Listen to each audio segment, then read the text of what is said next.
Hello and welcome to the 29th Writers Guild Awards. It's the very first time we've allowed cameras in, and we are thrilled to share with you the very best of British writing. Please welcome WGGB Chair, Lisa Holdsworth.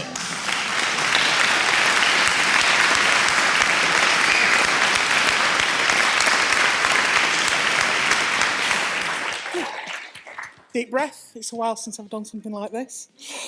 My fellow writers and other guests, it is my honour and pleasure to welcome you to the delayed 29th Writers Guild Awards.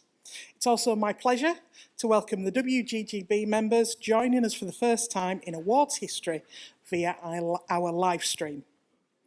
Now, before we get started, I'd like to address a scurrilous rumour. I strenuously deny that I abused my position as chair to insist that this year's awards took place on Valentine's Day, just because I couldn't get a date. I'll have you know I've had to disappoint several young men and women in Leeds today. Most of them are delivery drivers. It's true. The fact is that after the last 2 years, we wanted to show writers our love and celebrate the cautious rebuilding and reunion that is taking place across the creative industries. And I'd like to thank our sponsors for making that possible this evening. However, I also want to take a moment to recognise the deep sense of loss we all felt as theatres went dark, tours were cancelled, productions were put on hold, and performances moved online. They say you don't know what you've got until it's gone, and the pandemic gave us a bitter taste of what life in the UK would be like without theatre, drama, comedy, and the shared audience experience.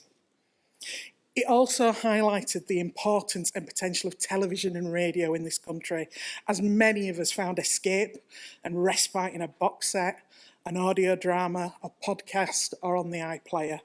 There can't have been many parents who didn't resort to CBBC to calm, educate, and entertain their anxious children. But it would seem that there are some in power with short memories. They know the price of everything, but not the value. We will continue to proudly stand against the threats to both Channel 4 and the BBC.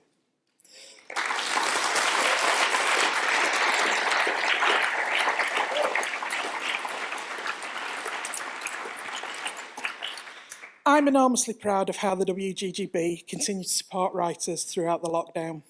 Those of you who have visited the Guild's offices will know that they don't offer much in the way of social distancing.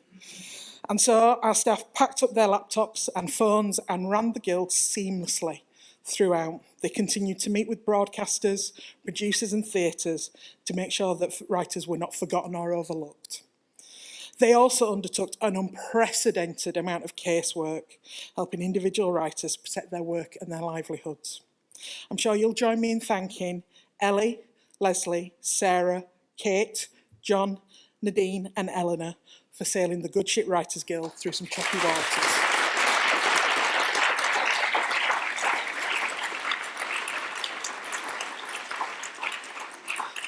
I also want to thank our activists who kept our national, regional and craft committees going through the magic of Zoom. I've had the pleasure of attending many of these committee meetings from my attic in Leeds. I've also had the pleasure of seeing a lot of writers' cats. Our newly formed Equality and Diversity Committee hit the ground running and worked to support writers who were disproportionately affected by the pandemic and other world events. It is of great importance that we continue to amplify writers of colour, disabled writers and our LGBTQ colleagues, and we recognise that there is always more to be done. Sadly, during the pandemic we lost some beloved members who we will be honouring later. However, only one of them had a state funeral. They all should have had one. His Royal Highness Prince Philip, Duke of Edinburgh, was a member of the WGGB for over 60 years. He joined as an early iteration of the Guild, the British Screen and Television Writers Association in 1958. As a published writer, he initially turned down the offer of an honorary membership and was happy to pay his union subs for years before accepting the title. And whilst I recognise the Duke was a divisive figure, I rather like the idea he was secretly a committed trade unionist. especially as this is Heart Unions Week. So, on to the business of the evening. If you feel like going viral, the hashtag is WGGB Awards. And so my final thanks go to you, our nominees. It's not easy to put your work in front of a jury of other writers. I thank you for your courage and also for the extraordinary range and quality of writing that you produce. It makes me proud to be part of this writing community and determined to serve it well.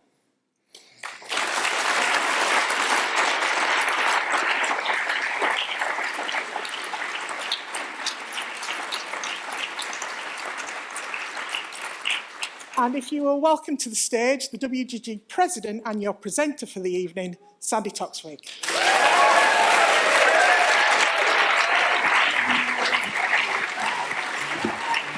Hello. So I'm going to start by confessing I did use my power to make sure we were here for Valentine's because I wanted to spend it with Lisa, and that has totally worked out for me, so it's wonderful. Welcome, everybody, to the 29th Writers Guild of Great Britain work event.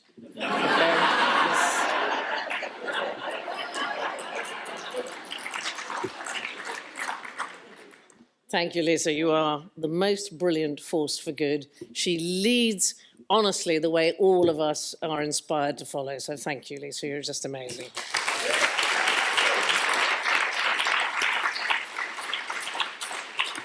We're gathered this evening at the Royal College of Physicians because these days, you just can't be too careful.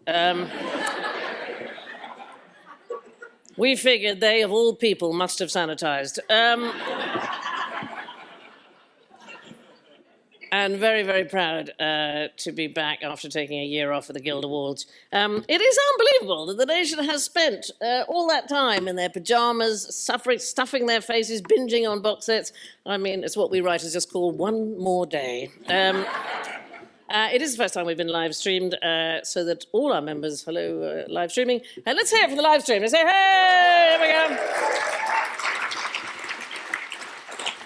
I love this. In homes all over the country, people can at the same time scream, I should have won. I love that. Or at least I should have been considered, or I should have been noticed, or I should have written something. It was one of those things. We're going to get started because tonight we have, well, more awards than Boris Johnson has got children. I've been asked to get everybody to make sure that their phone is on silent. I hate to break it to you, your agent is not going to ring. It's not going to happen. Mine's on holiday in France, which suggests an imbalance in our relationship, frankly. Feel free to tweet. I don't tweet myself, so I have no idea how you do it, but feel free. I'm asked to remind everybody, I don't know why, about libel and slander laws. Now, you don't look... Just going to say, you don't look like that kind of crowd to me, but maybe at home there's people just desperate to libel and slander. Basically, do not write or say anything that you will later have to defend in a court of law. That's Although I think here, I'd like to think I'm a multi-purpose president. Back in the day, I also trained as a lawyer, and my rates are very low, so just going to put it out there. Can I start by singing the praises of the person who has got the evening together? Ali Welsh has put these awards together.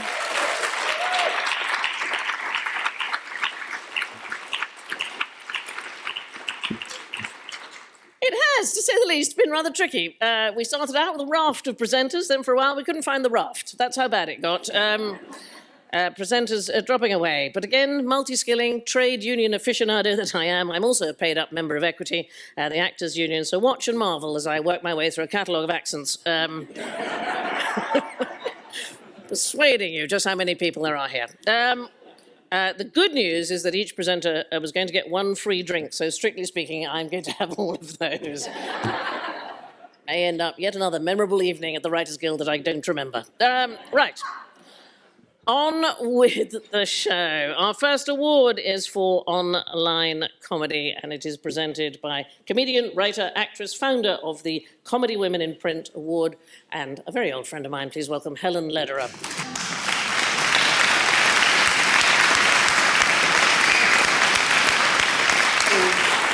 Wonderful, wonderful so far. Yeah, we are contemporaries, aren't we?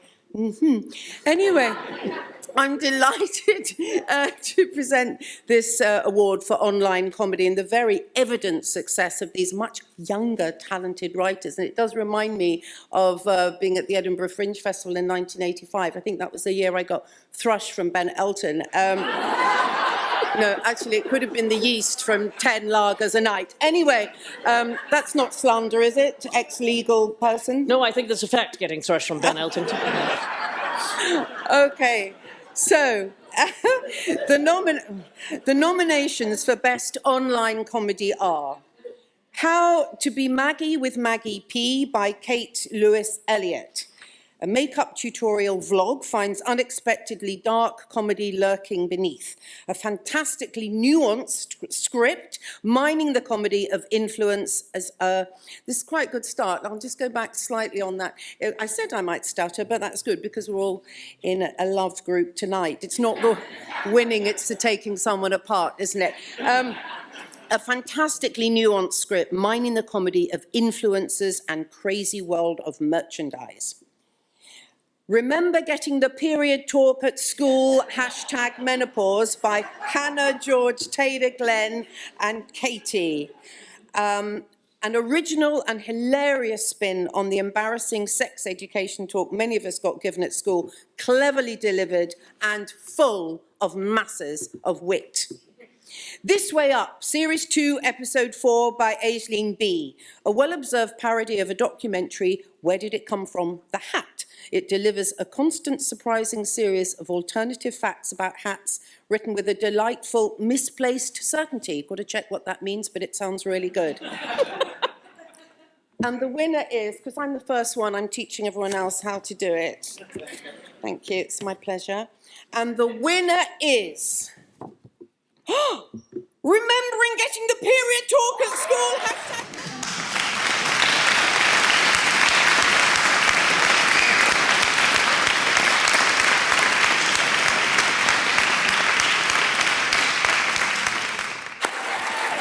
Well done. I can't touch you. I can't touch you.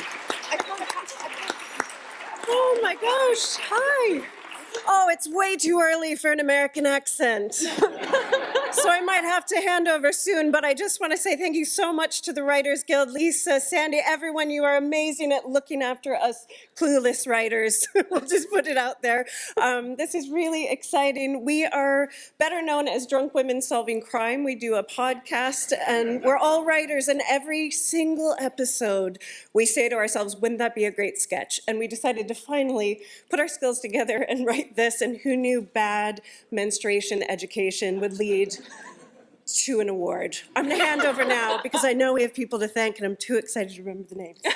Do you remember who we need to thank? What? Do you remember? Some guys. But we want to thank Sky Potato, who commissioned the sketch, and Squash Robot, who helped us make it. And if you haven't listened to Drunk Women Solving Crime, Lisa has been on. Her episode is amazing. Helen has been on. Her episode is amazing. Sandy's episode is amazing. Get in touch. But she hasn't been on yet, but we think tonight might be the Okay. night. How embarrassing the first people to come on ask the host to go on their podcast. But, it's 2022, so Casey. Anyone else want to be in a podcast? No, this is amazing, and thank you very much. If we've forgotten anybody, we apologize. Oh, I know. We'd like to thank Jenny Eclair and everyone else who starred in the sketch. She was absolutely amazing. Yeah. And my mum and dad, because they're cute. And my mom and dad, because now if I don't, because Hannah did, they'll get really pissed off. This is complicated. There isn't time to thank mine.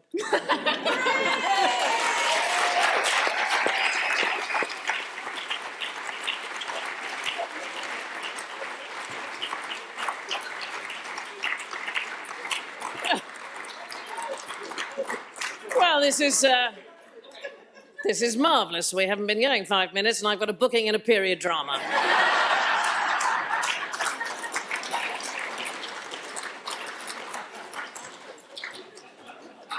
You want to write that down? It's a good line. It's never going to come up again. It's never... Right. Okay, the award for long-running series. That's a soap opera to you and me. These shows kept going, I have to say, heroically during the pandemic, though a lot of characters went to visit their aunt for several months. As a couple went off to the garage for a spanner, never returned. There was a... here to present the award is Coronation Street writer and co-writer, can I just say, more importantly, of the disco hit I Want to Give You Devotion, which, you know, respect. Please welcome Damon Alexis Rothorn.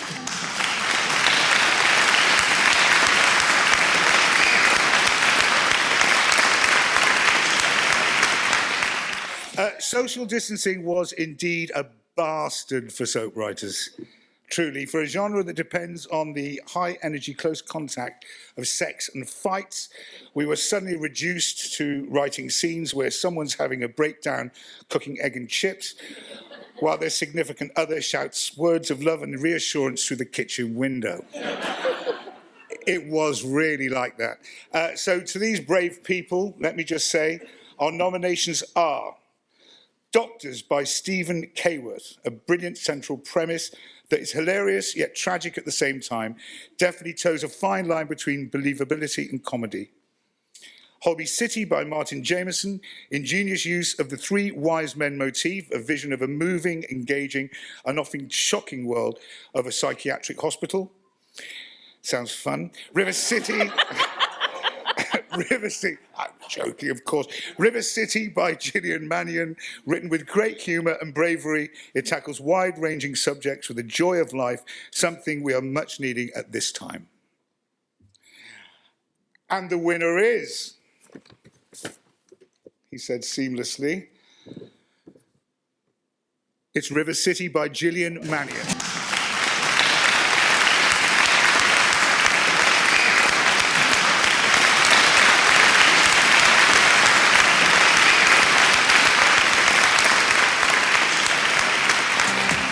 I don't think I'm tall enough to reach the mic. Oh my goodness, I did not expect to win. Sorry, I did not expect to win, but there's definitely people I need to thank. My agent, Jean Kitson, who put me forward for this award. Also to Kieran Hannigan, Ciara Conway and Stuart Cheetham for throwing me an absolute curveball of a storyline of sexual consent and dementia, balanced with a B plot of a romantic comedy at a funeral. And trusting me to execute that. So big thanks to them. Also to the series producer of River City, Martin McCarty, who's been a big supporter of my career, as have the whole editorial team at River City, who are just fantastic to work with on my episode, in particular Joanne Snedden, Grant Reid and Julie Cumming. And my biggest thanks for that episode probably goes to my producer, Kevin McComiskey, who was just an absolute joy to work with, so supportive again of my career and just massively insightful. I've wanted to be a writer since I asked Santa Claus for a typewriter, and I've been banging on about that being my occupation for a long, long time. And my husband, Gary, has always supported me and believed in me, even when I don't, throughout that time. So thank you, Gary. But I'd also like to say thanks to the Writers Guild as well. It's got a special place in my heart. I'm such a big supporter of all that they do in giving writers a voice and supporting us in our industry. And I think sometimes continuing drama or soap opera can be overlooked because it's very challenging but also very rewarding. So thank you for having this category and recognising that. And thank you for so much for the award.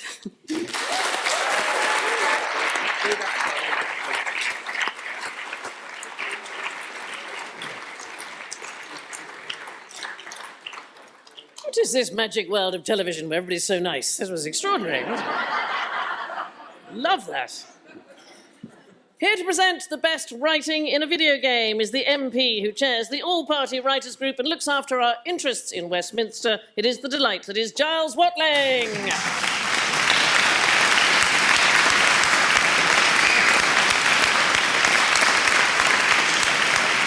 Thank you, Sandy.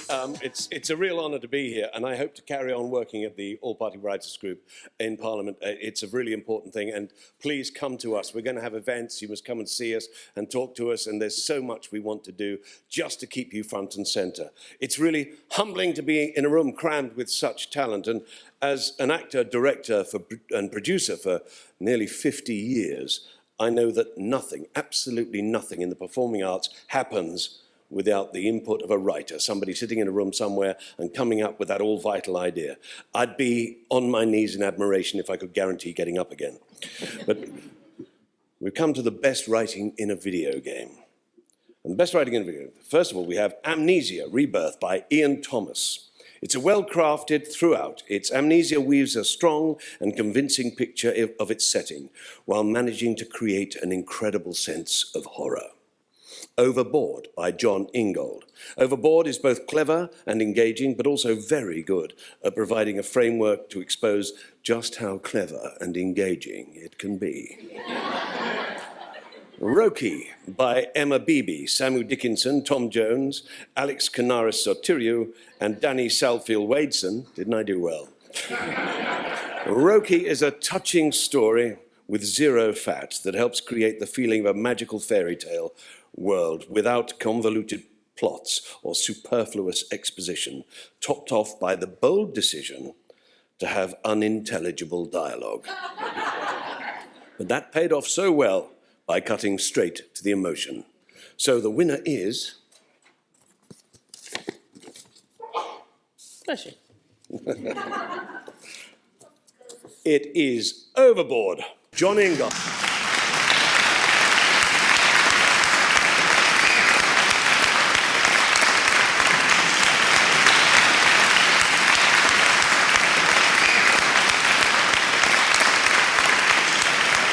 Hi everyone.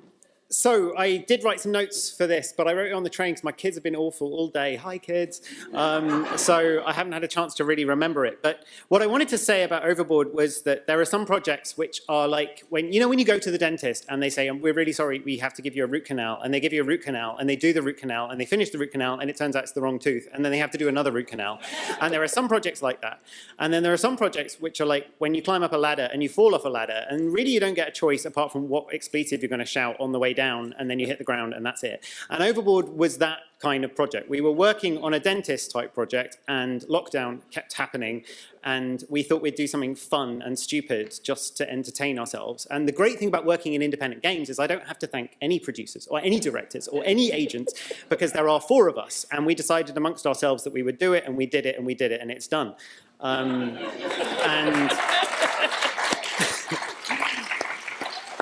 I think I wrote Overboard. My last game took 4.5 years to write, and it got nominated for one of these awards and it lost. And then Overboard took 100 days from the minute that we started it to the minute we finished with it. So I can't remember very much of it. Most of it was written by the lady, the protagonist, who's called Veronica, who just told me what to say, and I just wrote it down. So it's a game about pushing your husband off a boat and then getting away with it, by the way. So she's going to be super pissed off with me that I didn't put her name on the award, but she's just going to have to cope with that. I do also have to thank the co-founder of Inkle, Joe Humphrey, who put up with me not doing the work I was supposed to be doing because I was doing this, Tom Gail, who did the coding, Annie Wyatt, who did the character design. I want to thank my wife, who doesn't really take much interest in any of my games or projects, but nonetheless gives me enormous time and space to actually do them, which is pretty impressive if you think about it.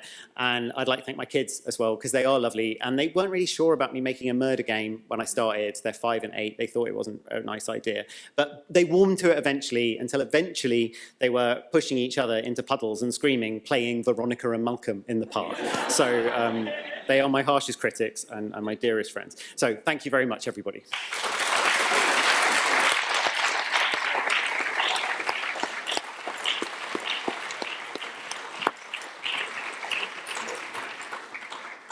That was a wonderful speech of which I understood very little. Reminded of the fine line between creativity and mental health.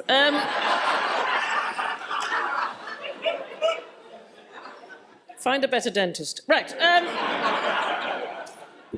Okay, we're in for a treat. Here to present the award for Best Children's TV Episode. It's someone that we all know and love. He and his brother Barry have delighted the nation for, I don't know, over 20 years. Is that fair? Over 20 years? He'll delight us tonight. Please welcome Paul Chuckle.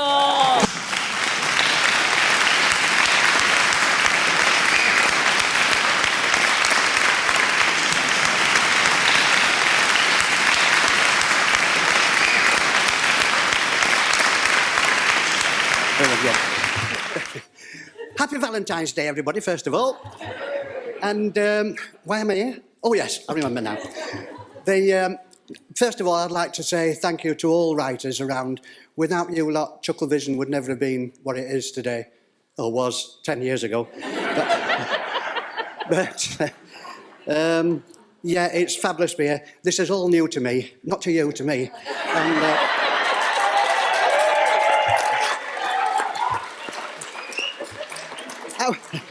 I would like to tell you the nominations for the best children's TV episodes. And they are Aardman's The Epic Adventures of Morph, Chazare by Tim Bain. Gloriously inventive and brilliantly funny, the writing truly brings the plasticine to life. All right. My Mum, Tracy Beaker, I Want My Mum Back, So Do I, by Emma Reeves. This episode is moving and challenging without ever losing sight of its audience. The hard-hitting stories were shot through with emotion, warmth and humour and rang with authenticity. And thirdly, Paddington and the Love Day Cards by Hannah George. Woo. Perfectly pitched and heartwarmingly sweet, a story that children and their parents would enjoy. And the winner is... I have to pause. I watch the telly many times, you know. You have to pause for ages. You two have seen it. Drum roll, please. The winner is My Mum, Tracy Beaker, I Want My Mum Back.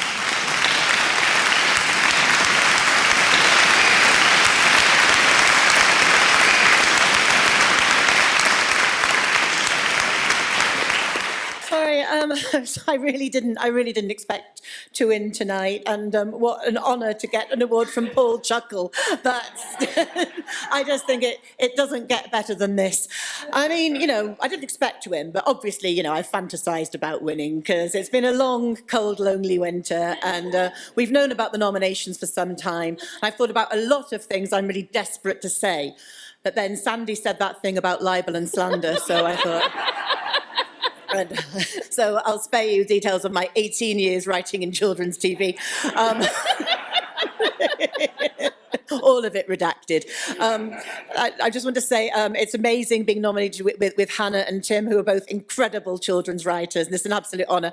But obviously, my very first job in children's television, in fact, in all television, was writing for the original Story of Tracy Beaker series. So I do have quite a lot of people I would quite like to thank. Obviously, first and foremost, Dame Jacqueline Wilson for creating the incredible character of Tracy. Ellie Brewer, staunch member of this guild, who was the original adapter who first brought Tracy to TV. Sue Knott, who was an in-house commissioner who steered it through the process of BBC commissioning all those years ago. John and Spencer, who were the producer and director of My Mum, Tracy Beaker, and of course our wonderful actors, but particularly Danny Harmer, Tracy Beaker herself. Thank you for the last 18 years. Thank you.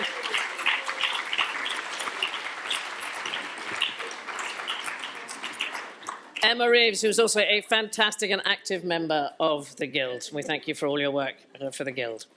Right, presenting the award for Best Radio Comedy, it's the woman who has frankly discovered so many of our award-winning comedy writers, commissioning editor of comedy for BBC Radio 4, my friend Sinead William.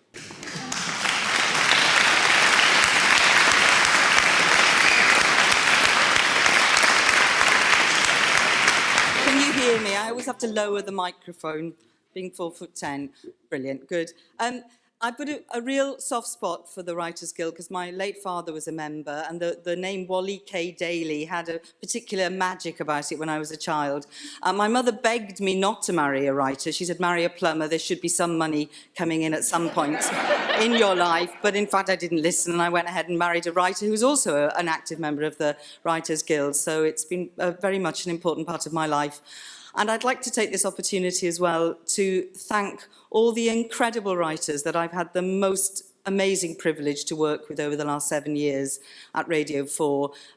You're the lifeblood of Radio 4. We would be nothing without you.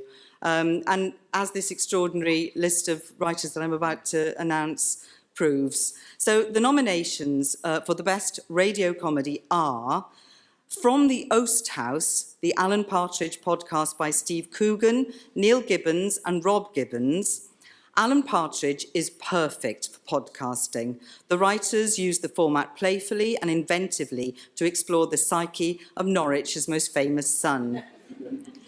Olga Koch, Fight, by Olga Koch, absolutely, and Charlie Dinkin. Olga Koch's writing is smart, witty and full of surprises. She's a master storyteller and has a fresh and contemporary comic voice. Lastly, the Corrupt FM podcast, Series 2, by Asim Chowdhury, Hugo Chegwin, Alan Mustafa and Steve Stamp. This podcast has great characters and an authentic voice. The skillful writing allows the story to emerge gently as the boys chit-chat their way through the history of music. And I've always wanted to say this, and now the winner is... Thank you, right, letting me have a go anyway. Right. And the winner is Olga Koch.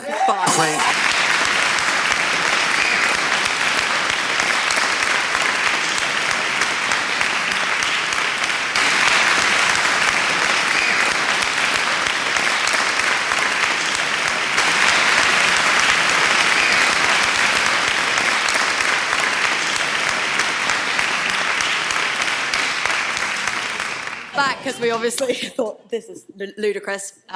Shout out to all the women who said they didn't expect to win. Please. Oh my God. Thank you so much. This is very, very exciting. My name is Olga. Thank you so much. Thank you so much to Charlie Dinkin.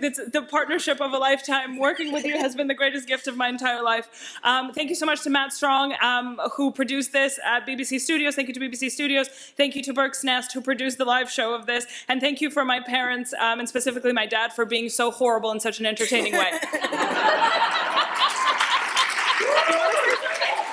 Also, thank you, Shauna, for commissioning it.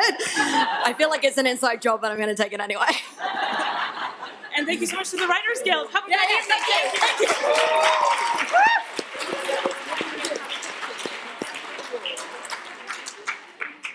I love that. Thank you to my dad for being horrible in such an interesting way.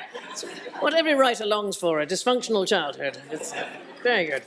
I wish I'd worn something fruit-related. Dresses look marvellous. To present this year's best first novel is the radio and television comedy writer and now novelist as well. Please welcome Sue Turden.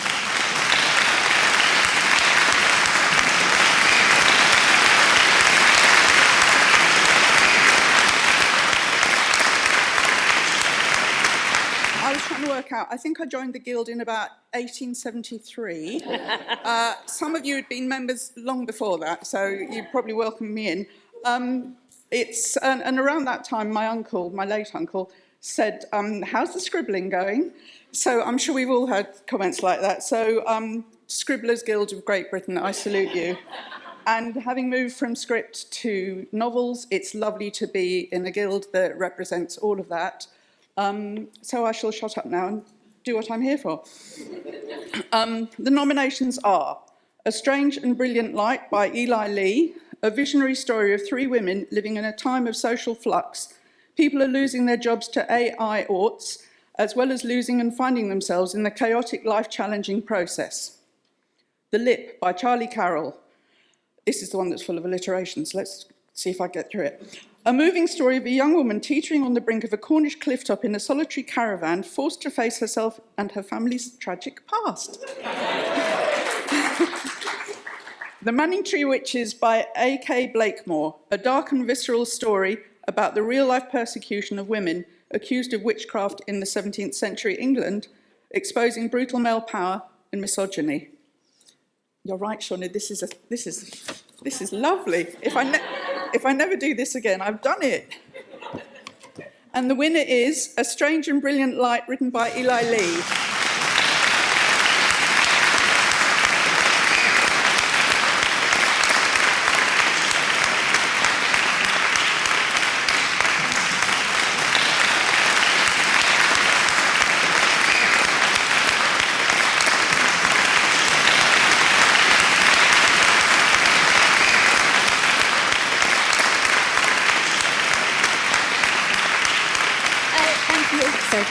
Thank you so much. I'm yet another person for whom this is entirely unexpected. So thank you, and I'm incredibly grateful and honoured and delighted. When my agent Julie and I sent this out to publishers, we were told that character-driven speculative fiction just wasn't a thing and people weren't going to like it. I don't quite understand why, but there was Joe Fletcher who saw something in it, and Joe published it at Quercus and Joe Fletcher Books. So I want to say thank you so much to Joe, my editor, and to everyone at Quercus who helped, Ajay and Ellie and Ella especially, and to Julie, my agent. Everyone else I will thank later on. Thanks so much.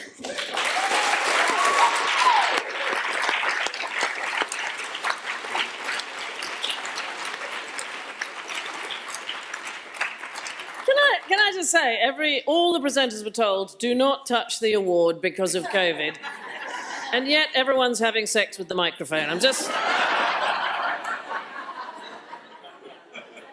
I've never used a condom in my life, but now might be the moment.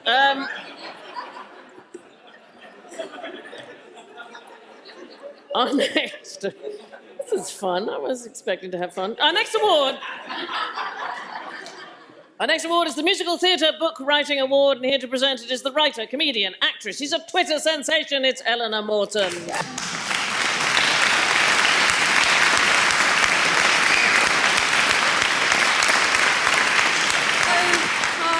Eleanor. I'm Scottish, but I can't be bothered doing the accent, so...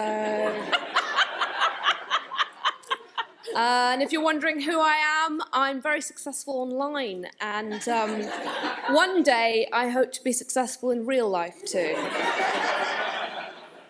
I was trying to think of a musical-based anecdote to tell, to do with the award, but I haven't been in a musical since I was 9. I was in Oliver. It's one of Fagin's gang. And then the next year they did Carmen, and they didn't ask me back. Something about me didn't say Spanish child for some reason. I don't know. The nominations for the Best Musical Theatre Book Writing are Black Love by Chinon I knew I was going to do this. Black Love by Chinon Yerim Odimba. The jury thought that this work was powerful, poetic, innovative and sensational. Prince and the Pauper by Chinon Yerim Odimba. This had wonderful heart. Can I just say, some of these are grammatically incorrect, some of the wording. There's some capital letters that shouldn't be there, and it's just nice to know the Writers' Guild does that, Makes me feel better. This had wonderful heart, intelligent writing and excellent comedy. And Ride by Freya Katrin Smith and Jack Williams. This was witty writing with exciting descriptions and a beautiful ending. And my mum says it's not funny if I say La La Land, so...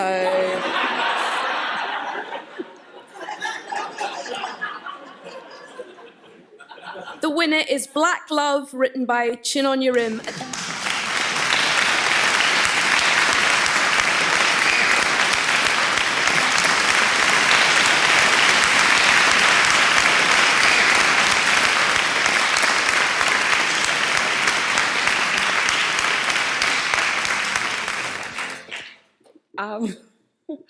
I'm not shocked. Yes!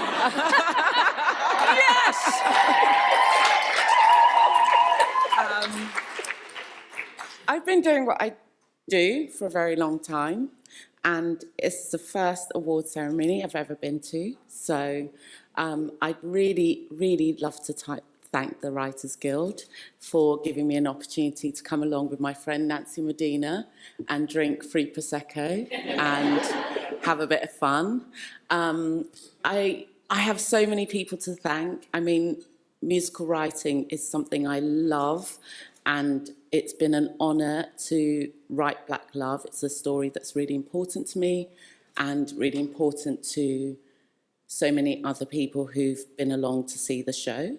I'd particularly like to thank Ben and Max Ringham, who took my words and turned it into the most glorious music.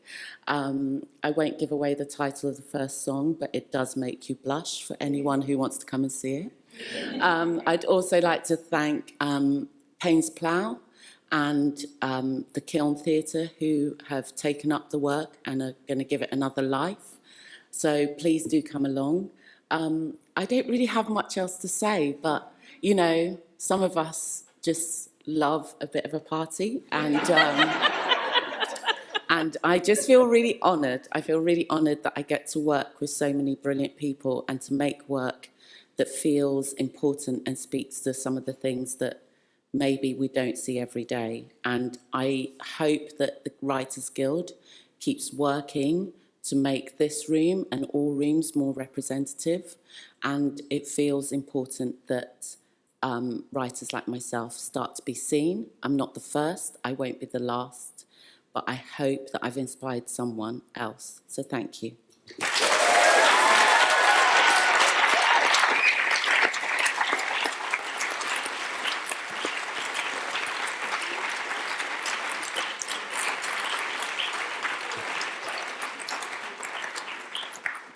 What a heartening evening, isn't it? Honestly, it's all this parade of fabulous writers. You feel that the future of writing is safe. It's really a wonderful thing. It's just great.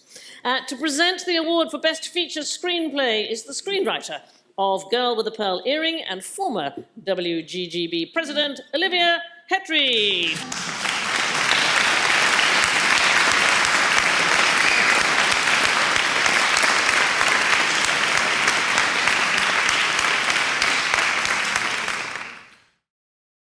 Thank you. It's very nice to be here again and see all your smiling faces after 2 long years of not seeing anybody. When I came down the stairs, I realised I'd forgotten how to walk downstairs in a dress. It's been that long. And it's been nice to have 2 years when everyone else has learned how it is to be a writer, to be at home all by yourself all day with no company but the people you've invented or the people you've bred. And on projects that may never happen in an incredibly uncertain future. Welcome to screenwriting. All 3 nominated screenplays this evening tell stories that have been marginalised, and they refresh the medium with a new perspective, and they've all done it astonishingly well. The first screenplay category might even seem an ill fit for writers who are already possessed of such skill and mastery of their craft, but at least it gives the rest of us a fighting chance. So with an enthusiasm every bit as great as Mrs. Danvers for the second Mrs. De Winter, may I introduce to you the very talented nominees for Best First Screenplay. His House by Remy Weeks, from a story by Felicity Evans and Toby Venables. A confident debut using the confined setting and haunted house tropes to reveal character and the effects of deep trauma through a powerful horror drama. Promising Young Woman by Emerald Fennell. This screenplay is razor sharp, ingenious, provocative, a deathly dark satire on sexism and sexual violence. And Rocks by Teresa Ikoko and Claire Wilson. Rocks is an exuberant portrayal of girlhood and friendship, which explores a tough story of a teenager shouldering adult responsibility with great authenticity. And I am also thrilled, I'm now going to follow that car as well. And the award goes to Promising Young Woman by Emerald Fennell.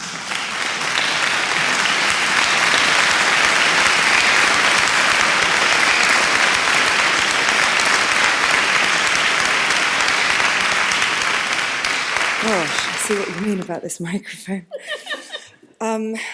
Look, I know everyone said I didn't expect this, but His House and Rocks were my favourite films of the last year and had perfect screenplays, in my opinion. So I am very, very grateful to just be in this category with all of these amazing writers. Anyway, if there's anything worse than making a speech, it's making a speech in a room full of professional writers just staring down at you.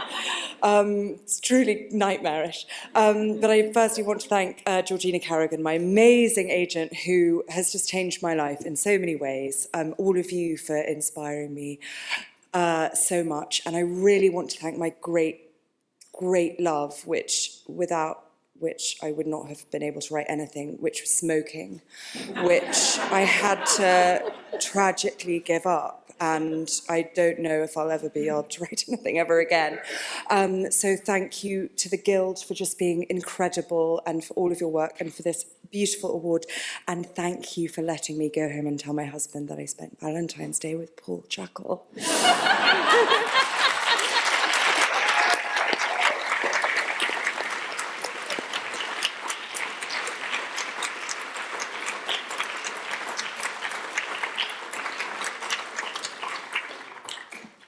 Right, we come on to the moment where we honour the lives and work of Guild members who have sadly died in the past 2 years, and we have a tribute, and to introduce it is award-winning screenwriter and WGGB treasurer, Gail Renard.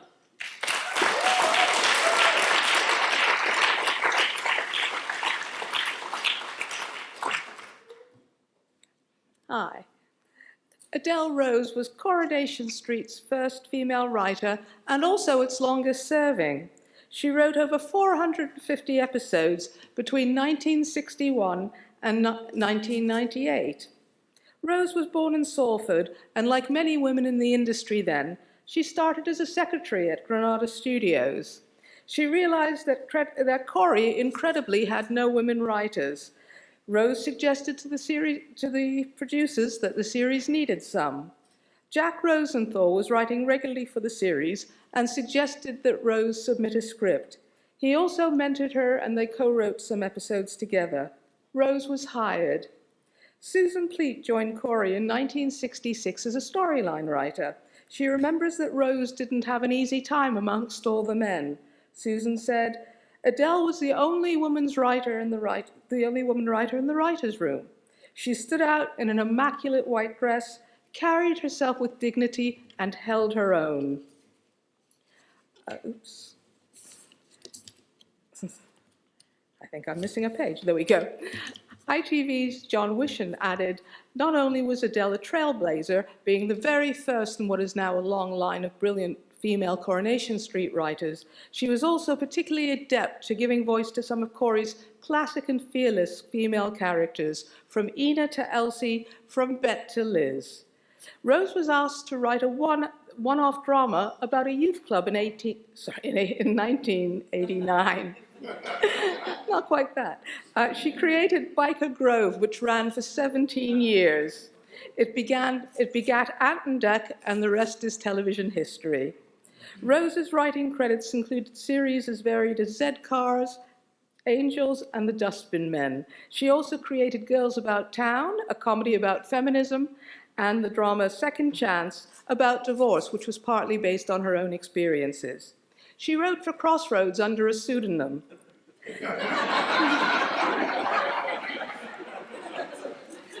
In 1993, Rose received a BAFTA award for her screenwriting on Corrie, as well as several Writers' Guild awards.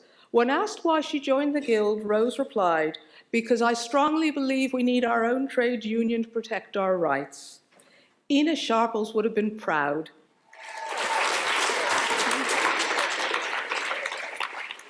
Once again, the woman who helped to keep the Guild running during the pandemic so you couldn't see the join, our wonderful chair, Lisa Holdsworth.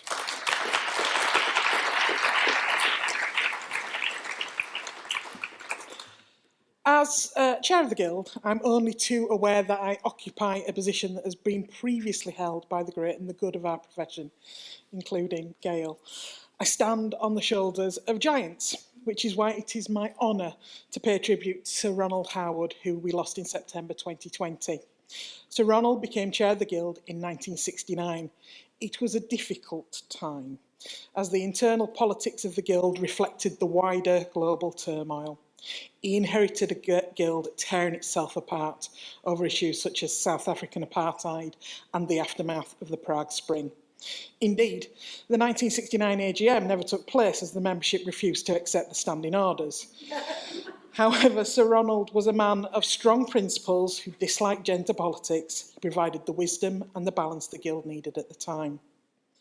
He was born Ronald Howitz in Cape Town and moved to London in 1951 to pursue a career in the theatre. He changed his surname after an English master told him it was too foreign and too Jewish for a stage actor. He trained at RADA and after graduating was employed as a personal dresser to Sir Donald Woolfit. He spent 5 years with the renowned actor-manager, and of course, his experience would provide the inspiration for his most acclaimed play, The Dresser. His love affair with the theatre never ended, and a great deal of his other work paid tribute to the stage and those who occupy it. In writing for the screen, he displayed an extraordinary talent for adaptation and brought the work of Dickens, Marm, Rattigan and Marquez, amongst others, to the screen. He was nominated for an Oscar for The Dresser in 1983, but would wait 20 years to finally win one for The Pianist. In 2008, he was awarded the Humanitas Award in recognition of his adaptation of The Diving Bell and The Butterfly. In the course of his career, he wrote 10 books, over 20 plays, and many more screenplays. So Ronald Harwood believed his writing to be self-analysis. He is quoted as saying, "If I told people my problems and struggles, what would I have left to write about?" I think we can be grateful that he chose to dramatise those problems and now some of his work.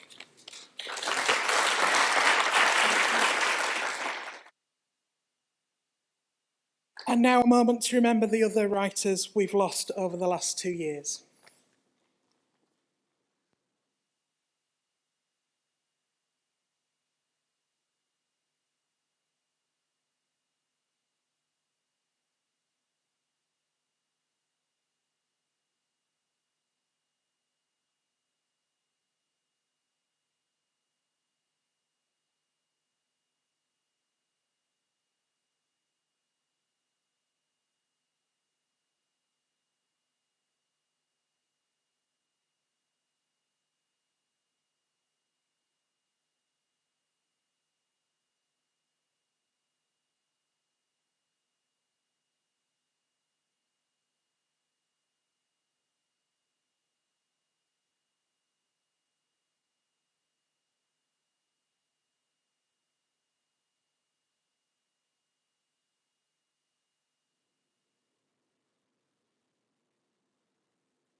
They are all very missed indeed.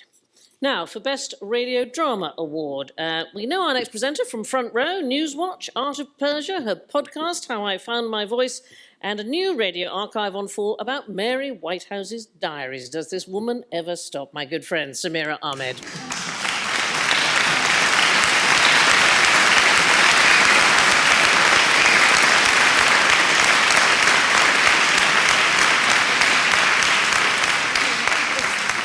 To be in a room with all these talented writers, and I have to say 2 years ago it was Hartley Hare, and this year it's Paul Chuckle. And so, what can I say? The other thing I'll say is that having spent time with Mary Whitehouse's diaries, she actually did believe in writing letters of praise to writers whose work she admired. She said, you don't just criticise, you must send praise. So Dennis Potter, she actually wrote him a letter saying how much she liked one of his dramas at the same time as she was trying to get another one banned. I have had I spent 2 months reading her diaries, and she was actually great fun, but I must say I've had some very disturbing dreams. Anyway, Best Radio Drama. These are the 3 nominees. Body Horror by Lucy Catherine. In a dystopian future, an overlooked 40-year-old woman wins the lottery and chooses the ultimate makeover with terrifying consequences. The Half-Widow by Avin Shah. In troubled Kashmir, a half-widow, the wife of a disappeared man, not knowing if her husband is alive or dead, has to scheme for his survival. And The Tenderness of Boys by Oliver Emanuel. A man's loving but complex relationship with his mother, who's been dead for 15 years. Heartfelt and beautifully observed. Right. And the winner is...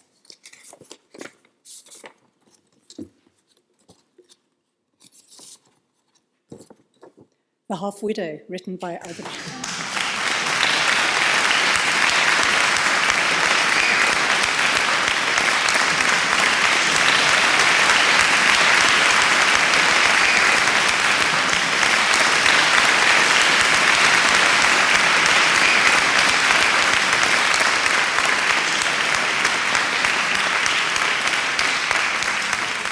brilliant.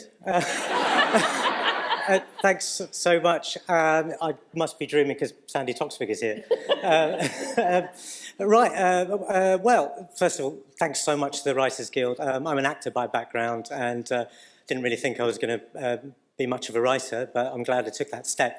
And not even having an agent, so if there are any out there, you've been like my first port of call in terms of advice on contracts, navigating my way through this industry, knowing what to turn down and continuing professional development. And I also want to thank deeply the other two nominees in this category, both Lucy and Oliver. After listening to your plays, I realised how brilliant they were. So I decided to take the extra step of, making sure the judges had a little bit extra help and made them an offer they couldn't refuse. So if you'd like to just come and see me after the ceremony, and it's all there, but make sure you count it because I'm afraid I can't, make any reparations after the event. So anyway, seriously. About in 2019, I read a newspaper article about how the Indian government had revoked Kashmir's autonomy and imposed a state of emergency literally overnight, and not for the first time shut down all their internet and mobile phone networks. So the entire population of the Kashmir Valley was not only trapped in their own houses, but under fear of arrest at any moment and incarceration without charge, without impunity, and they had no contact with the outside world or their own family except for the people inside their own four walls. And I noticed in the ensuing weeks that there was absolutely nothing in our media about it. It was almost like it was considered unnewsworthy. And I just thought, well, who are these people? And having discovered that the idea of the half-widow, the women whose husbands had been disappeared and arrested without impunity by the secret police or the security forces. And for 30 years, this has been going on under our very noses, and yet there seems to be so little actually written about it outside some specialist journalism. And I thought, well, I just have to write about this. And I just want to thank, first of all, the cast, being from the Actors Tribe myself, for their incredible sympathy with their characters and their moving performances, and perhaps even their own experiences of lockdown enabled to connect with this emotion of powerlessness and isolation. And ironically, that seemed to, I think, be infused in their performances. And I really want to thank Emma Harding for her belief in the idea, for encouraging me to write it, for making it happen, and just for being the boss and not ever seeming like the boss. And I'm nearly finished, honestly. And the person three other people who aren't directly connected with that play, but Jonathan Ruffle, who invited me onto his series Tommy's. I was a completely untried writer, and he let me write so much of it, and he's my dear mate, and I love him for it. And also John Quill Panting, who's directed more than half my stuff. She's even made a lot of it better and not actually taken the credit. And she was the person who made me stop wallowing in imposter syndrome. So thank you for that. And finally, probably most of all, I want to thank my wife, Nicola. This just could not have happened without her. And, I could stand here all day saying wonderful things about her, but I don't have time. So I wouldn't be a writer without her. I'd probably taken the safe route and given up all the acting and writing and become an accountant or a doctor, and we'd be fabulously wealthy in a really big house. And yeah, actually, so it's your fault. So, but thank you so much. I'm Severe Ahmed. Oh, it's so wonderful to meet you finally.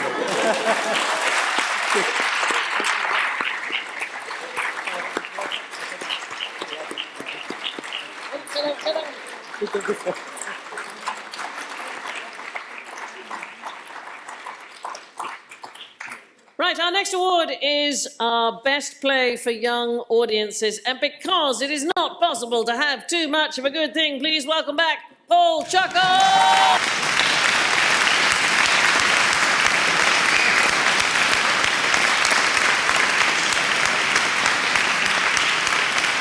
I have to say, like many others, I can't believe I'm up here again, and I'd like to thank my mum and dad, without whom I would never be here. And I would like to give you the nominations for Best Play for younger audiences. The first one is Germ-Free Adolescence by Natalie Mitchell. This playwright captures the voice and humour of young people and tackles the problems which they find hard to discuss. We've got Heavy Weather by Lizzie Nunnery. To some, Mona is a pain in the neck. I know them. To others, she's just crazy. I know them. But what we witness in this play is a restless and abrasive spirit prepared to confront her friends and family with uncomfortable truths. Whatever Happened to the Jaggy Nettles? No idea. By Martin Travers. Great pace, humour, range of emotions, shape. We think young audiences would love this. And the winner is... I'll do it as fast as I can this time, just to make a difference. Here we go. Oh, well, oh. Got a prize as well here, just right.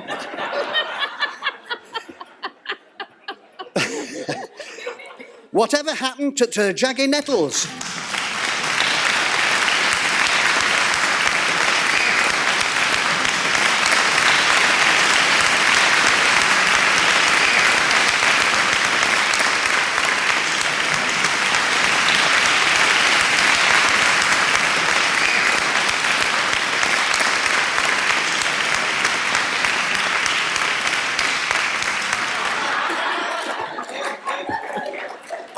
I promised my wife I'd be back before midnight. Right.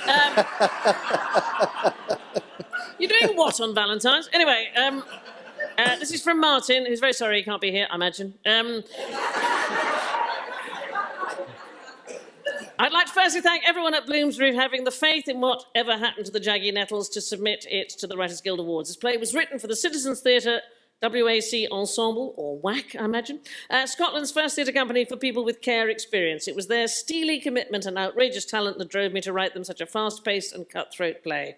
Whatever Happened to the Jaggy Nettles is about a doomed punk band in Glasgow in the 1970s. The way society used to look at punks and the way society still looks at people with care experience are strikingly similar. This prejudice has to change. The WAC Ensemble will be at the forefront of that change in Scotland. I'd also like to thank Creative Scotland and the Life Changes Trust for funding the play, Guy Hollands for his insightful and nurturing direction of the play, Carly McCaig for holding all the madness together, MJ McCarthy for co-writing the brilliant songs with me, Simon Liddell, ex-Frightened Rabbit, for rehearsing the band until they bled attitude, and the amazing Citizens Theatre staff for their love and support for the production. Neil Haynes for his grungy and atmospheric set, Elaine Cole for her wicked costumes, and Stuart Jenkins for a world-class lighting design, and of course the Jaggy Nettles for being dynamite. There we go.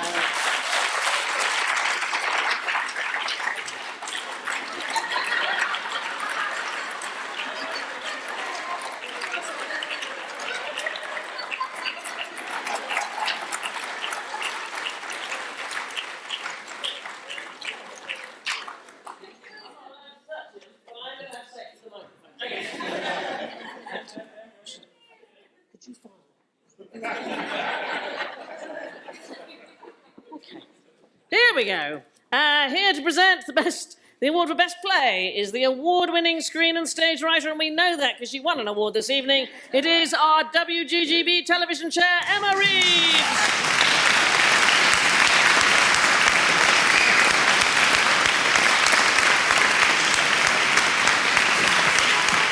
I mean, obviously, it's been a rough time for everyone in the last 2 years. I think the theatre sector has particularly had a very challenging time. I mean, but it's wonderful that we've got such incredibly strong contenders for Best Play tonight. And the nominees are Once Upon a Bridge by Sonia Kelly, and the judging panel said, it's what drama should be, with well-defined characters with all their contradictions and a surprising denouement. Shook by Samuel Bailey, dark, funny and well-crafted, three lads with all of the bravado, banter and bull they need to keep up and stay alive. And The Syrian Baker by Kevin Dyer. The simplicity of the storytelling brilliantly serves the rich cultural evocation and complexity of a family caught up in a civil war. And the winner is...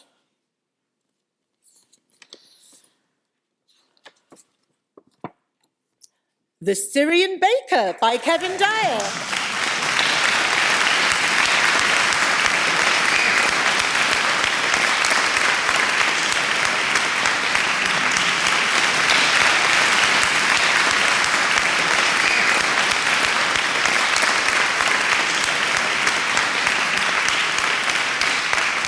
This is nice.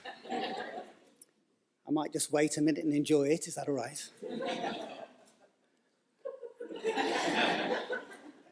Yeah, that's it. It's over. Thank you.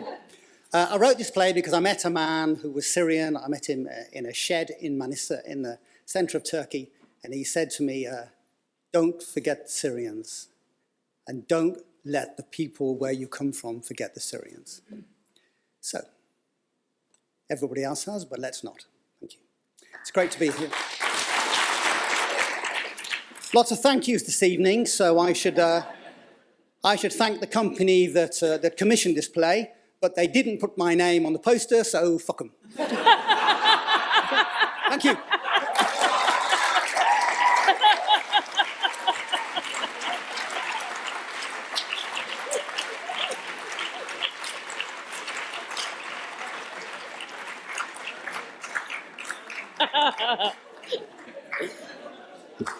Oh, I love that. Well done.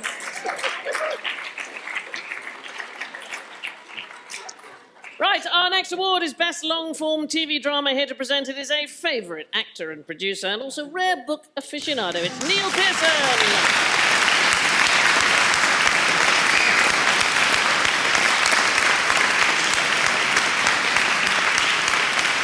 Thank you very much, and fair play to whoever had to whittle these three down to one. The nominations for Best Long-Form TV Drama are Adult Material by Lucy Kirkwood, potentially grim material made engaging thanks to a memorable protagonist, and light touch that skillfully avoids any trivializing or titillation. I Hate Susie by Lucy Prebble, highly original, occasionally brilliant, consistently, enjoyably bonkers. And It's a Sin by Russell T. Davies, sumptuous character-driven ride shining a colourful light on our dark and recent social history. And the winner is It's a Sin, written by Russell T. Davies.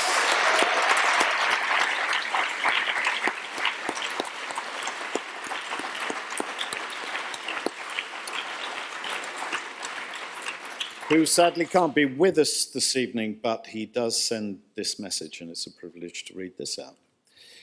It is a huge honour to receive this, and praise should go to the activists, the scientists, the NHS staff, the families, lovers, and people with AIDS who fought such a long and tough battle on behalf of us all.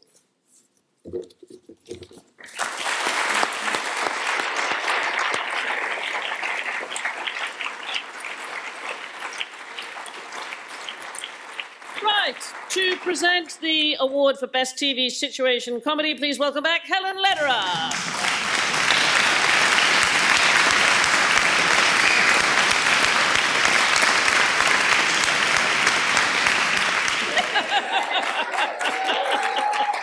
Do you remember that show we did in Guildford, Sandi, when no one came? Yeah. Do you know what? It's 40 years ago. Yeah, right. Yeah. Let's rush on. Come on.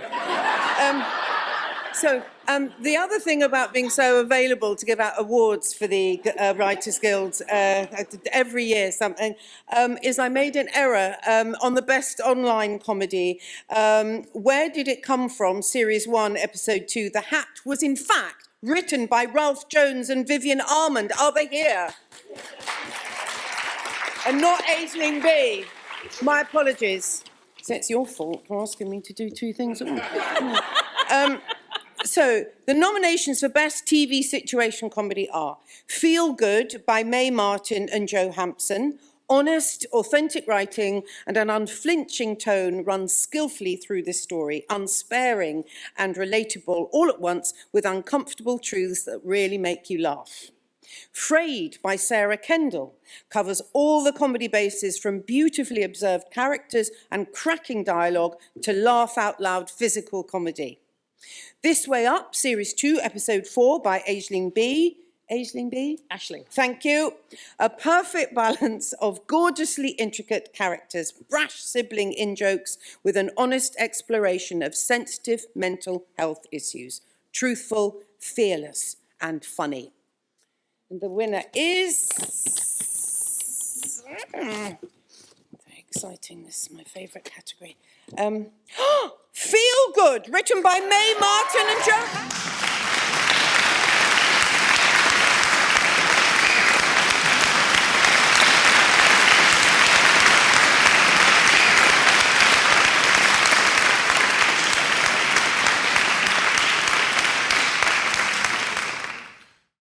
We haven't really prepared anything to say, but maybe I'll do some thank yous and then May can say something very, very funny and and also a little bit heart-rending as well. You know, yeah, that would be great. Yeah. So we'd love to thank Objective Fiction, the cast and crew, the Writers Guild for this lovely weapon.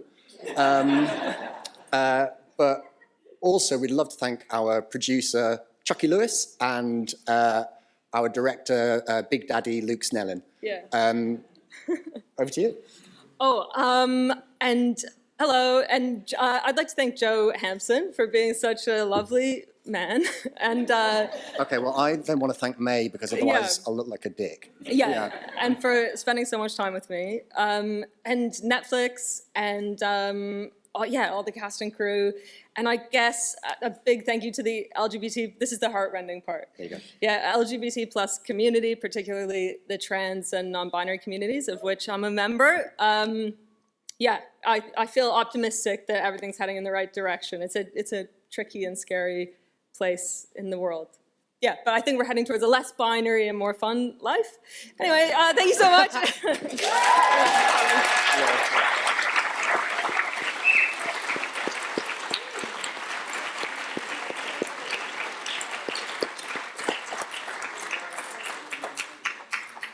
Right, our next award is for Best Screenplay, and here to present it is the award-winning screenwriter of Elizabeth is Missing, Swallows and Amazons, and so much more. Please welcome Andrea Gibb.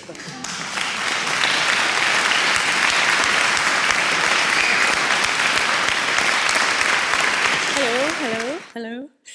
Like Eleanor, I'm also Scottish, but I've got that weird affliction where I start off Ouija and I'll end up home counties because it depends who I'm talking to, so apologies if that happens. Writing a brilliant feature film is not just about talent, but it's also an exercise in perseverance and belief. Picture the scene. Screenwriters start with a blank screen and a bucket full of hope. Cut to 4 years, 3 directors, 2 financiers, and God knows how many executive producers. But the screenwriter is hopefully still there and still carrying the kernel of the creative flame. These amazing 4 writers that have been nominated here have resilience, perseverance, and sheer talent all in common. So tonight, the nominees are I Care a Lot by Jay Blakeson. The jury said it was a provocative thriller and explosive critique of America's legal guardianship system that would make Britney cheer. This screenplay manages to hit genre beats in a confident and offbeat manner. Sorry We Missed You by Paul Laverty, a nuanced, moving story about decent people getting sucked into catastrophic situations while trying to survive. The writing shines with compassion and truth. The Personal History of David Copperfield by Simon Blackwell and Armando Iannucci. This screenplay is exuberant and disciplined, using appropriately theatrical devices to whisk us through Charles Dickens' most personal story, mining its humour and its heartbreak. Updated with vigour but respectful of its origins, this is the best kind of classic reinvention. And the award goes to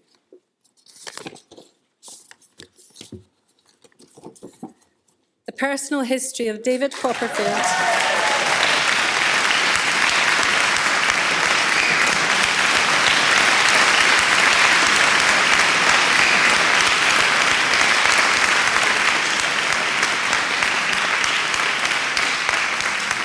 Thank you very much. Thank you also on behalf of Armando and Charles Dickens.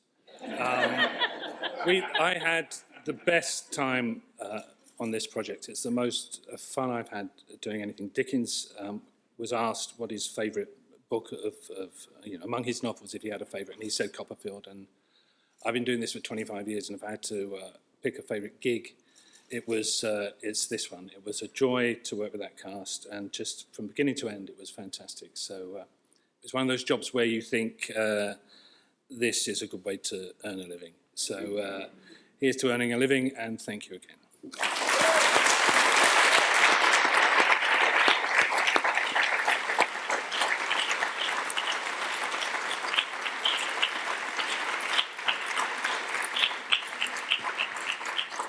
Right, just 2 more awards and then alcohol. It's time for the Best Short Form TV Award. And here to present it, please welcome back Damon Alexis Roquefort.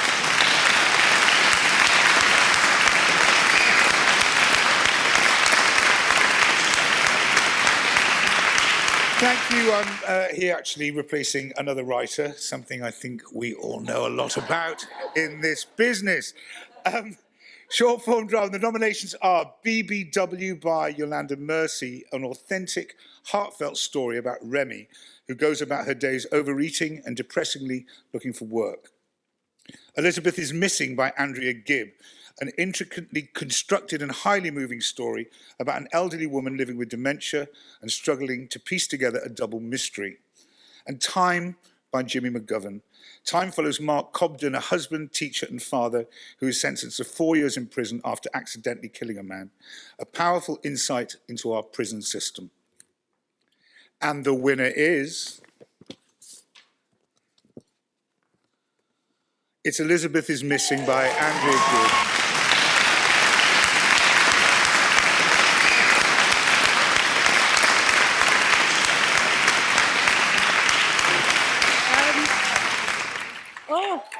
Actually, Man Alive, etc., etc. I wrote some notes, but they're so small I can't actually read them. And also, this is the size of writing that I do when I'm in a note session with a commissioner or a producer, and I'm not really interested in what they've got to say. So I write everything down really small. This film was one of the absolute joys of my life. It took us 4 years to make it, and there were times where I was just ready to throw in the towel because it just looked like it was never going to happen. And the reason that I did not was because of the amazing people that I was working with and who were standing by my side. So I just have to thank them, and I hope you'll just bear with me. Emma Healy for trusting me with her most beautiful book.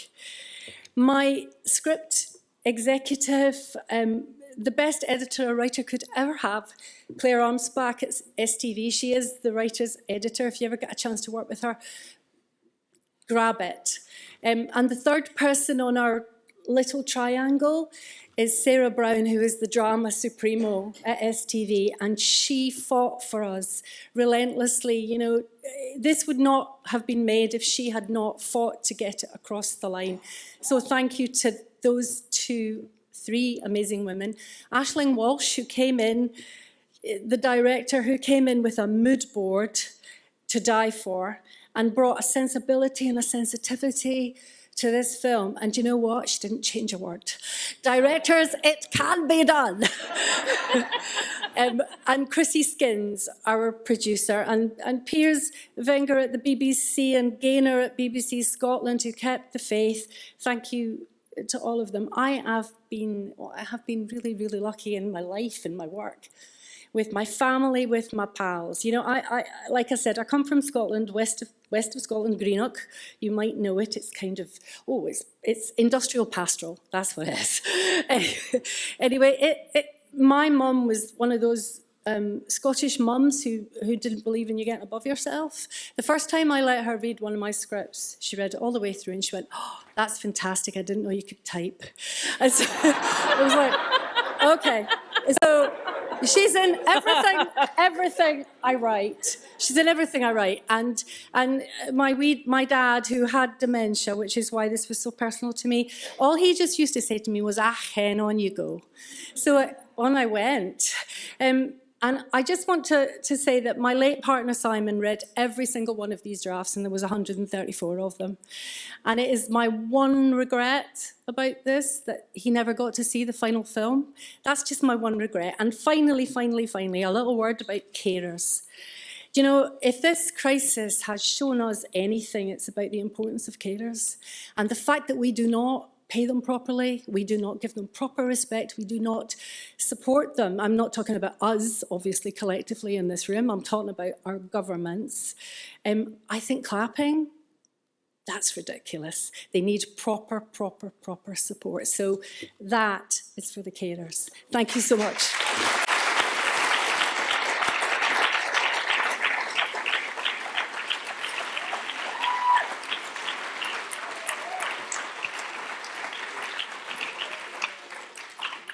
Right, time now to bestow the Guild's highest honour, the one we would all kill for, and I know the Guild well, I believe some have.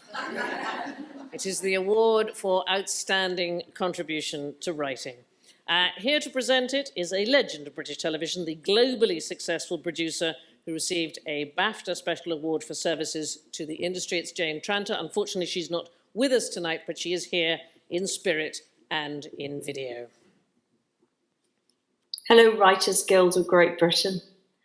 I am truly sorry not to be with you in person this evening. I have so many happy, if slightly blurry, memories of the Writers Guild of Great Britain Awards. You writers have always known how to party. They are the best awards our industry gives, the Writers' Writer Awards, and they have always mattered, celebrating freedom of speech, creativity, and storytelling in all forms. The loss is all mine, but I hope that my absence is more than made up for by the special nature of the recipient of this award. Jack Thorne is a writer unlike any other that I have worked with. His seemingly effortless combination of ferocious intelligence and laser-sharp empathy is matched by his passion for storytelling and sheer hard graft. His brain, which by the way is the size of a planet, is equal at home in the theatre, cinema, or on television, and he works consistently and brilliantly across all three, tackling a workload that would crush a mere mortal, with the respect and joy that the stories, characters, and ideas that pour out of him deserve. Jack's skill in writing epic cinema and groundbreaking theatre is peerless, and shows the same breadth and depth of interest and form as the television work for which he has rightly become so well known. His unabashed championing of television and its ability through drama to effect change, marking him out as a true visionary. Jack doesn't force issues down our throat. He brings them alive and makes them vital subjects of dramas that we are drawn to. He understands the great privilege and responsibility of his work being shown in the live intimacy of people's homes. And he turns a mirror on the way we live now with a tender heart, a strong moral centre, and a glorious command of language. Jack cites dramas such as Alan Bleasdale's Boys from the Black Stuff as having a profound cultural and creative impact on him as a young man. His recent television drama Help, set in a care home during the COVID pandemic, has the same impact on people today. Who amongst us will ever forget the sheer power, poignancy, dark humour, and fury of that work? I asked Jack to write his dark materials because of his well-known love of fantasy genre, but his work across 3 seasons and 20+ episodes busts its way beyond the boundaries of any genre, embracing the many different worlds and characters and themes of Philip Pullman's books with wit, compassion, and creativity, bringing them to life in a way I had never imagined. He continuously inspired and continuously surprised. He has a unique ability to write for young people, forged in the writing rooms of Skins and Glue, always treating them with respect and admiration, never patronising, never simplifying. But whatever the medium, genre, or platform, Jack's work can be identified through its humanity and heart, its darkness and joy, its wit and its mercy, and its fierce and absolute judgment on those who fail to protect the powerless and vulnerable amongst us. Jack is brave, unafraid to speak his mind through his writing or his advocacy, championing the issues that are important to him and necessary to us, and boldly bringing them alive for audiences.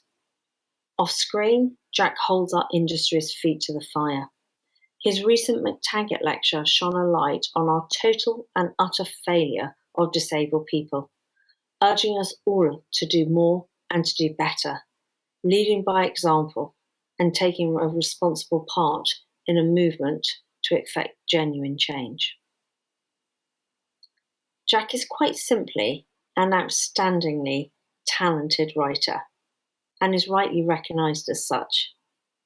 But he remains relentlessly humble, shying away from the many plaudits given to him, full of self-doubt and nervous anxiety about his next piece of work. He is the very opposite of pompous or pretentious successful writer. He is principled, funny, and clever. One of the best writers this country has ever produced, and a really good human being.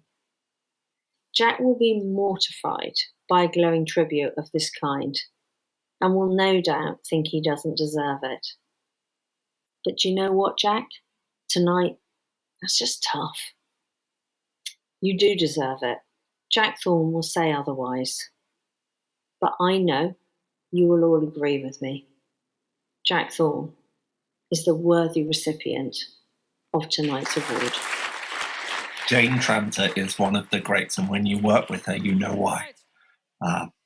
Passionate, dedicated, loony about telly, and entirely and absolutely exacting about herself and others. I am and always will be in awe of her. And I don't actually know what she just said, but if she was nice at all, and I guess that was the gig, for it to come from her means the world. First of all, thank you. I'm astounded by this. To be given something by your fellow writers, I think feels like the greatest honour. And to be given it by a union of writers, I don't think there's anything better. I have marched for the WGGB and I stand with the WGGB, and I don't think I deserve this, but I do think it's something to live up to, and I'm very grateful for that. Second of all, I'm so sorry I'm not there. A long time ago, we promised our 5-year-old that we'd take him away this half-term for his first holiday abroad since COVID. We booked it, and then in came the email from the wonderful Lisa, and I was torn in two. But ultimately, I couldn't break his heart. Third of all, I'm sorry for reading this and for reading it badly. I tried to improvise it and I failed. Turns out some things are better written down. Who knew? I love being a writer. Sitting and thinking of stories, being whisked away somewhere unusual and being forced into conversation with the strangest of people. I think I have one good day writing in 14, but on that day, there's nothing like it. My mum's a knitter, and the clickety-click of needles was what I heard all the time when I was watching telly with her. I think that writing feels like knitting on those days, and you end it, and you feel drained, but you have this scarf, and it's a bit shit in a few places, but there's something good there, and you know it. It's a thrilling job. I think we're at a strange time at the moment. Authorship is being looked at from all angles. When I was starting out, the question of who you are to tell a story was examined, but not very heartily. I think it's vital. The question of authenticity of authorship, but it has, of course, forced us to look inward in ways we haven't before. And that has felt threatening at times, that dark cloud circling over our heads of why we feel justified in being the storytellers for the people we're writing for. I know that some of the choices I've made in my career, I wouldn't have made now. Disability is something where that question is being asked, both in terms of the quantity and quality of stories that television has told. I think it's worth repeating, and I have repeated it a number of times, and I don't apologise for that, but it is, I think, an extraordinary statistic that of the first 100,000 COVID deaths, 60,000 were disabled. Why? Partly due to an obvious vulnerability, yes. But there's something more troubling that reveals a government and a society that didn't care. And I do think television is partially responsible for that. I think we have tremendous power as writers to infect society, and with the lack of authenticity and portrayals of disabled people and the lack of stories about disabled people, we failed the disabled community. But I do think we can fix it. If you have the time, read the Dank-produced and WGB-backed piece on having disabled writers in writers' rooms, how to create a truly inclusive space. That's at www.cccc.org.uk. If you have more time, read the underlying health condition report that I co-authored with Genevieve Barr, Katie Player and Holly Lupin. We are pressing for a more accessible industry and have ideas for what might need to happen in order to make it so. You can find that at underlyinghealthcondition.wordpress.com. We are at a moment when things can change. Momentum is building, and we need keyboard warriors to make it so. So please, please, please be enlisted. Your help is desperately required. I am so grateful for this. I'm going to put it somewhere to loom over me while I try and knit. It will remind me to do better. And I hope you all have truly magnificent evenings. Thanks again.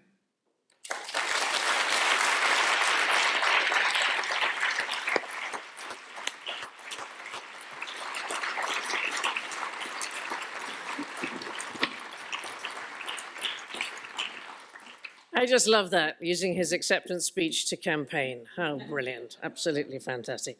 Now, I have to tell you, I was not supposed to be hosting tonight. It's a little bit of a surprise. I was supposed to be here in my official capacity as the president of the Guild, so I need you to imagine just for a brief moment that I haven't said a word yet, okay? My dear colleagues, would you please welcome our president, Sandi Toksvig.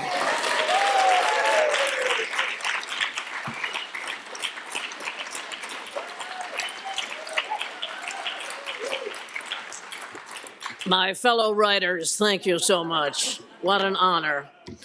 I spent most of today, like I'm sure lots of you, at my desk. I'm currently co-writing the BBC series QI, and I was immersed in whether William Tell was the first person in history to shoot an apple from his son's head. Spoiler alert, he wasn't, or he wouldn't have brought it up.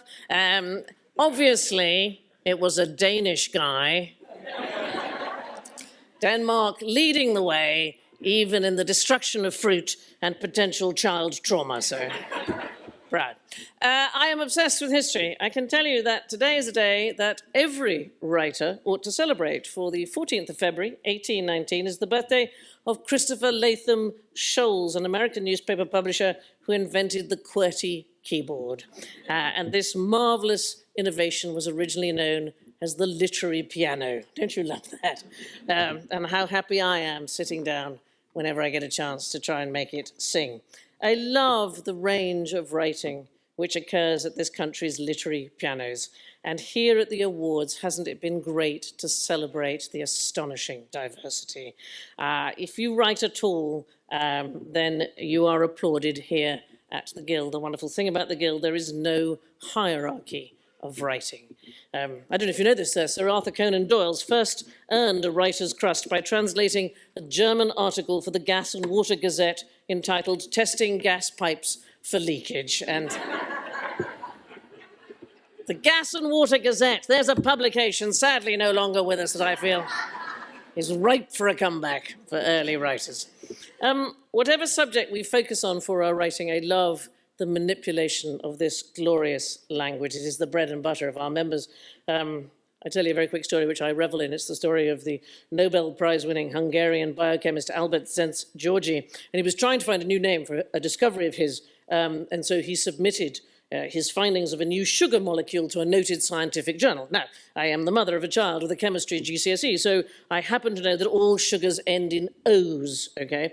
And this guy, Szent-Györgyi, he felt ignorant about the actual structure of his discovery and wanted to call it Ignos, which I love. What is splendid is that the editors of this sober publication thought this was rather frivolous, and they asked for another suggestion, to which the eminent scientist suggested God knows. In the end, he was quite right. It turned out to be vitamin C he'd found and not a sugar at all, so he had no idea what it was. But I love the enjoyment in the words. It is a pleasure for everybody in this room.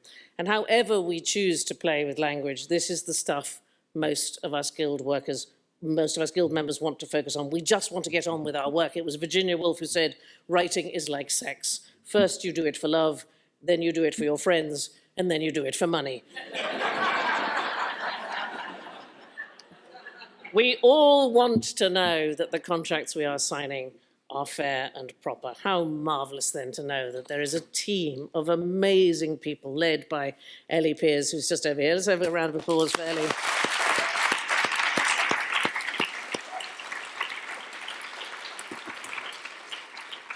And Leslie Gannon, and they both have our backs. The Writers' Guild of Great Britain was formed in 1959. I was born in 1958. I had a whole year without protection.